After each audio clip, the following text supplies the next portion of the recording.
Salut à tous, bienvenue dans cette nouvelle vidéo où je vais vous présenter le protocole que j'utilise pour reproduire mes Beta Splendens.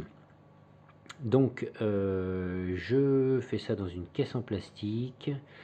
Souvent il est recommandé de bien nourrir ces reproducteurs mâles et femelles avant. J'ai envie de te dire, c'est bien de les nourrir correctement tout le temps. Donc je ne me soucie pas de ce détail, j'essaie de donner un maximum de nourriture de qualité, de nourriture congelée, de nourriture vivante. J'ai un élevage de Daphnie et c'est très bien comme ça. Donc pour ce qui est du matériel et de la procédure que moi j'utilise, chacun un petit peu à la sienne, hein. Si on cherche sur internet on trouve beaucoup de choses. Donc moi je fais ça dans un bac en plastique. Sur lequel je fais un trait là, comme on peut le voir, à peu près 13 cm du fond.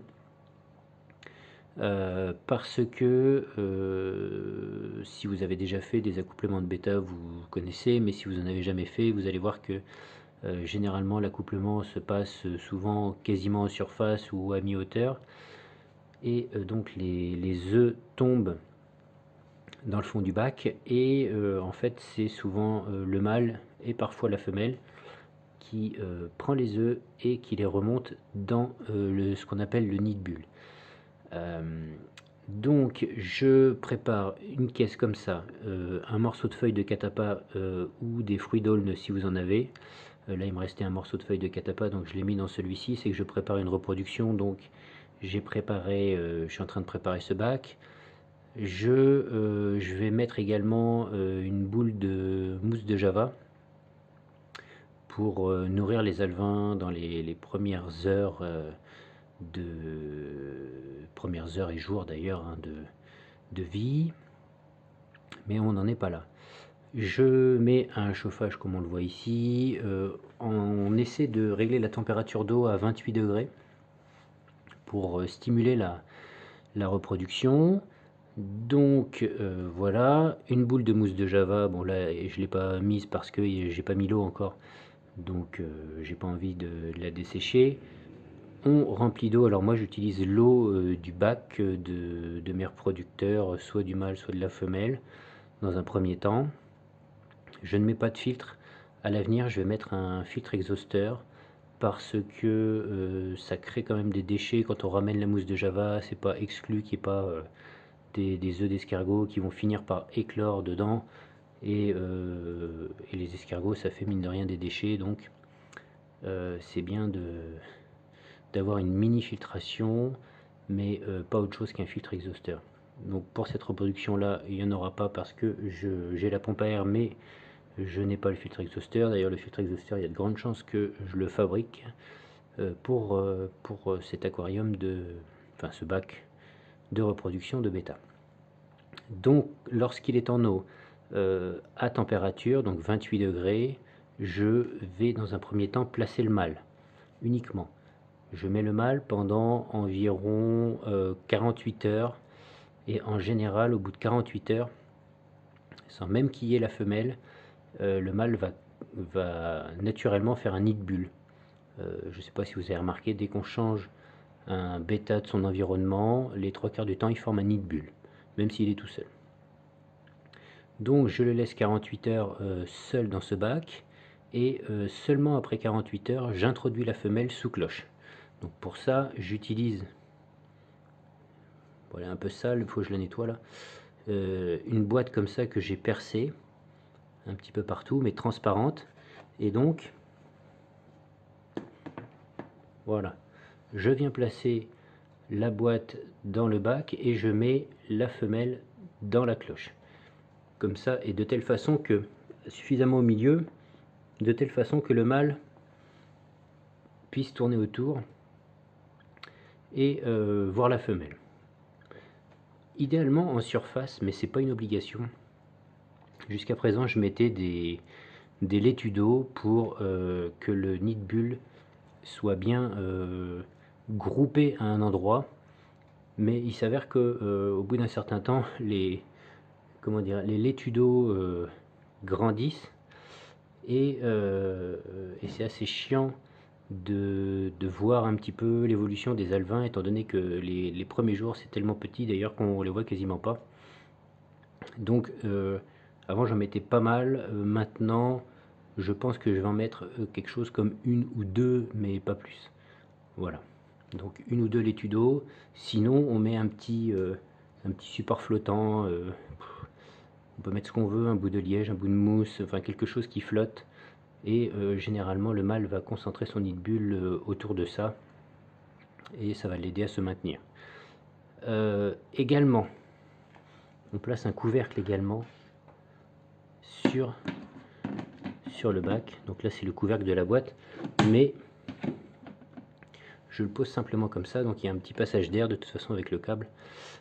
Donc là putain c'est pareil, il est encore dégueulasse ce truc, faut que je le nettoie. Donc on place un couvercle. Pourquoi? Alors dans les premiers temps c'est pas trop utile, mais au bout de quelques semaines, quand l'alevin va former son labyrinthe, son appareil respiratoire secondaire, disons, qui lui permet de respirer de l'eau, enfin de l'air à la surface de l'eau, c'est primordial qu'il n'y ait pas d'écart énorme entre la température de l'eau et la température de l'air qui se trouve au-dessus. Voilà. Savoir que les alevins vont rester dans ce bac pendant pas loin de 2 mois. 2 mois jusqu'à temps que, pour être sûr que l'appareil respiratoire soit bien fait. Donc je reviens à ma procédure, je m'égare un peu. Donc 48 heures le mâle tout seul. Au bout de 48 heures, je place la femelle à l'intérieur, sous cloche. En général, le lendemain ou le surlendemain, en fonction de comment a évolué le nid de bulle, si le mâle a fait un nid de bulle conséquent ou pas, mais généralement 48 heures après maximum avoir introduit la femelle, je lâche la femelle. Donc je soulève la cloche pour que les deux se voient. Et là par contre je surveille. Il faut être prêt à intervenir si ça se passe mal, si enfin, souvent ça va être le mâle qui va soit chasser la femelle, soit l'attaquer. Il faut être prudent parce que ça peut être violent et les femelles peuvent prendre cher. Donc si je vois que ça se passe bien, je laisse faire jusqu'à l'accouplement. J'essaierai de vous insérer une partie de vidéo d'accouplement si j'en retrouve une. Mais donc pendant l'accouplement, en fait ce qui va se passer, c'est que le mâle va essayer d'attirer la femelle sous le nid de bulle et donc essayer de tenter l'accouplement avec la femelle sous le nid de bulle. Donc si la femelle est ok, bon bah tout va bien. Si elle n'est pas ok, je la remets sous cloche et je repatiente. Donc c'est très rare quand même que au bout de 48 heures ça fonctionne. Mais je fais quand même un essai pour stimuler aussi à la fois le mâle et la femelle, et donc généralement ça marche pas, donc je remets la femelle sous cloche pendant de nouveau 48 heures, et au bout de nouveau donc de 48 heures je relâche la femelle, et là les 3/4 du temps ça prend et le mâle et la femelle s'accouplent. Si vraiment, enfin ça m'est arrivé une fois, si vraiment ça ne fonctionne pas, que le mâle est trop agressif ou que la femelle n'est pas disposée, ça m'est arrivé, hein. Bon bah je sépare le couple et soit je mets une autre femelle, un autre mâle, enfin voilà, je revois mes reproducteurs. Voilà, donc les deux vont s'accoupler sous le nid de bulle. Généralement le mâle prend les œufs dans sa bouche et les remonte dans le nid de bulle. Parfois c'est la femelle, les deux sont arrivés. Parfois l'un ou l'autre, ou l'un et l'autre mangent les œufs sans les remonter dans le nid de bulle. Donc là la reproduction est perdue. Bon bah tant pis, ça arrive. Mais il y a des raisons à ça. Enfin, il est souvent dit que ce sont les œufs qui ne sont pas fécondés qui sont mangés. Bon. Donc voilà, une fois l'accouplement terminé, ça peut durer très très longtemps, hein, plusieurs heures. Donc généralement il faut quand même surveiller un maximum, parce que au bout d'un certain temps le mâle va chasser la femelle du nid de bulle et il peut être agressif vraiment avec la femelle. Donc il faut être prêt à intervenir et à séparer la femelle du mâle. Donc pour ça, je prévois en général, parce que étant donné que toutes mes femelles sont dans le même bac, je prévois un petit isoloir dans son bac d'origine et je viens retirer la femelle et l'isoler tranquillement dans son petit isoloir. Enfin, son petit isoloir qui est quand même assez grand, je crois que je vous ai montré ça en vidéo déjà, pour qu'elle prenne son temps de se remettre de ça tranquillement pendant quelques jours. Et ensuite, on va laisser le mâle jusqu'à la nage libre. Donc généralement, il faut 36 à 48 heures pour que les œufs éclosent. Généralement, au-delà de l'éclosion, il faut encore de nouveau 48 à 72 heures pour que les alevins passent en nage libre. Et donc il y en a, certains laissent le mâle un petit peu plus longtemps et d'autres l'enlèvent à ce moment-là.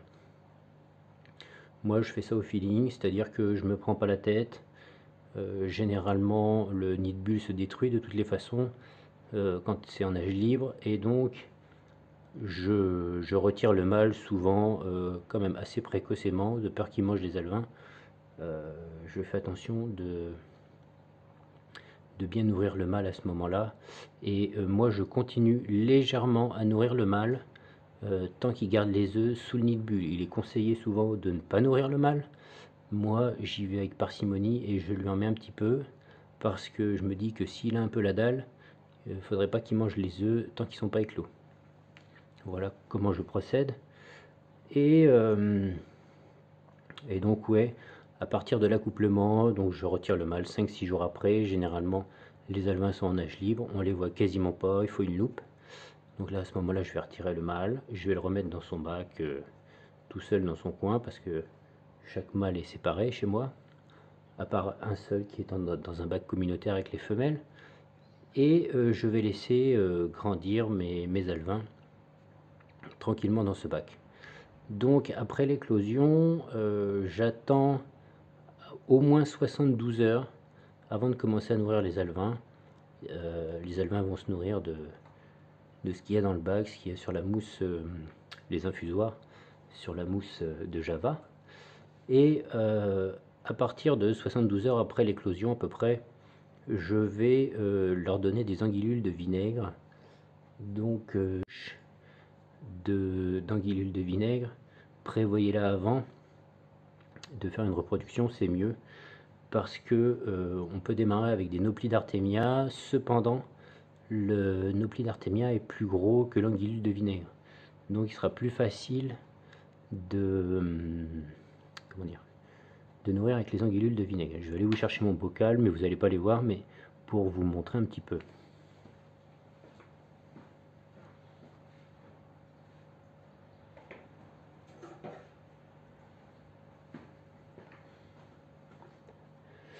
Voilà, donc vous n'allez rien voir, mais là-dedans donc il y a un mélange de vinaigre de cidre et d'eau, des morceaux de pommes, et il y a ma souche d'anguillule de vinaigre, mais là il n'y en a pas.